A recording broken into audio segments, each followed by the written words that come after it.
The most effective manipulation doesn't feel like manipulation. It feels like your own idea.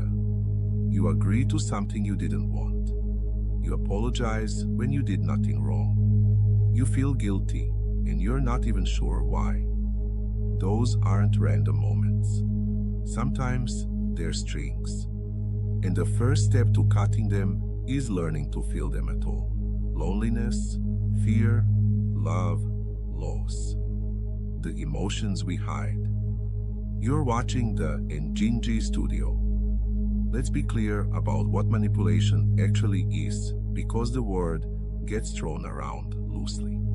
Influence is open. Someone makes their case, you wait, you decide. The strings are visible and you hold them. Manipulation is hidden. It works by bypassing your judgment instead of appealing to it, pulling on your emotions so quietly that you think the movement was your own. The strings are there, but you can't see them. You just feel yourself moving, and it almost always pulls on the same three threads. Fear, what happens if you don't comply. Obligation, you owe them after everything. And guilt, you're a bad person if you say no. Fear, obligation, guilt. Some psychologists call it fittingly FOG, because that's what it does. It clouds the air until you can't see clearly enough to choose. The danger isn't that a skilled manipulator is louder than you, it's that they're quieter, working below the level where you'd notice. So the goal here isn't to become suspicious of everyone. It's to learn the feeling of a string being pulled, so you can look up and see the hand. If you're new to the studio, welcome. This is where we sit with the hardest parts of being human. Loneliness, the restless mind, the quiet weight no one talks about. No easy answers, just the real ones. If that's the kind of thing you've been looking for, subscribe and stay a while. We're only getting deeper from here. Here are the strings worth learning to feel. Not to fear them, to name them, because a string you can name loses most of its power. The first is guilt tripping. Your no is met not with a counter-argument, but with wounded disappointment, designed so that holding your boundary feels like cruelty. The pull is give in or feel like a monster. The second is gaslighting, the most disorienting one. Your version of reality is steadily questioned until you stop trusting it. That never happened. You're too sensitive. You're imagining things. Over time, you outsource your own memory to the very person distorting it. The third often comes first: love bombing. An overwhelming flood of affection, attention, and intensity. Very early, not as genuine warmth, but to build a debt and a dependency quickly, before you've had time to see clearly. And the fourth is the false urgency. Decide now. This offer won't last. There's no time to think. Because thinking is the enemy of manipulation. Pressure exists to stop you from doing the one thing that would protect you. Pausing. Notice what they share. Every single one works by rushing or clouding your judgment, never by satisfying it. That's the tell beneath all the tells. See, your empathy is what guilt tripping pulls on. Your loyalty is what obligation exploits.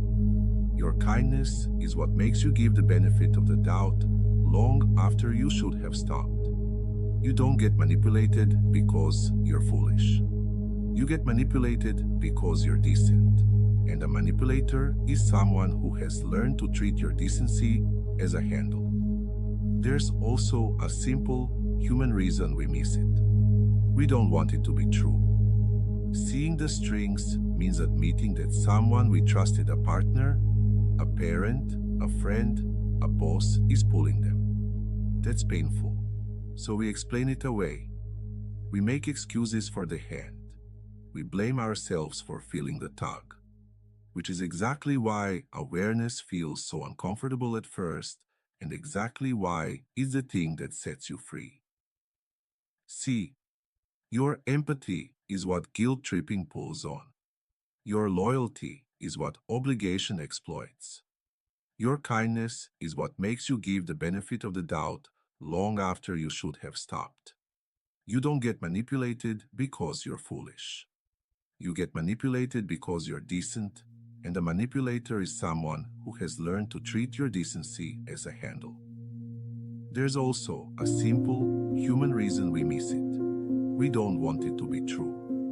Seeing the strings means admitting that someone we trusted, a partner, a parent, a friend, a boss, is pulling them. That's painful. So we explain it away. We make excuses for the hand. We blame ourselves for feeling the tug, which is exactly why awareness feels so uncomfortable at first, and exactly why it's the thing that sets you free. Here's the freeing part. You don't cut the strings by becoming colder or harder, or by manipulating back. You cut them with awareness and a few simple moves. First, feel for the tug. From now on, treat certain feelings as a signal, not a verdict. Sudden guilt you can't explain. A rush to decide. The sense you're apologizing for existing. These don't prove someone's manipulating you, but they're the smoke that says, look for the hand. Pause and ask, why am I suddenly feeling this? Second, buy time.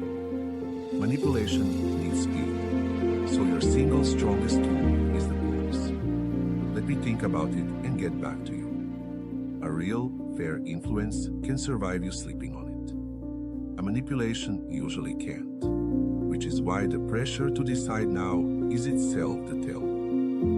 Third, trust your own record. If someone repeatedly makes you doubt what you clearly remember, write things down. Reality test with someone outside the situation. Your memory is not the thing that's broken.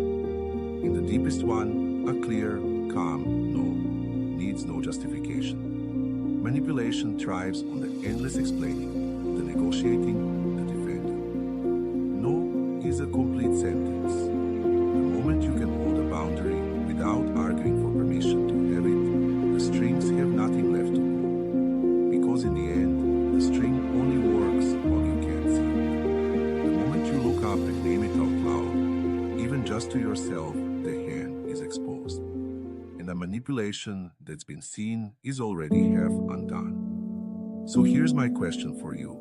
What's one moment you can now look back on and recognize a string you couldn't feel at the time? Tell me in the comments carefully and without naming names.